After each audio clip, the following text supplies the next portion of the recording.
कहिए से मन करता ई राजा हमरो नैहर जाए के।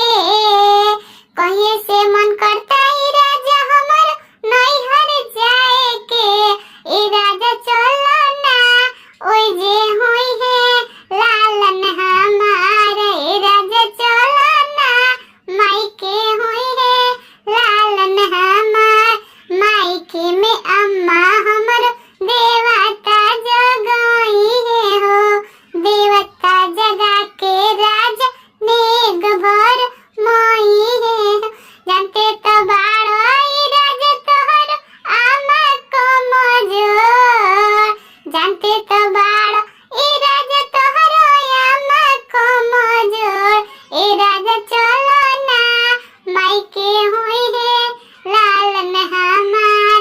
ई राजा चलो ना मायके होई है लालन हमार।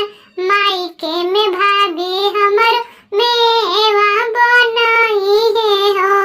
मेवा बना के राजा नेग भर मोई। जानते तो बाड़ो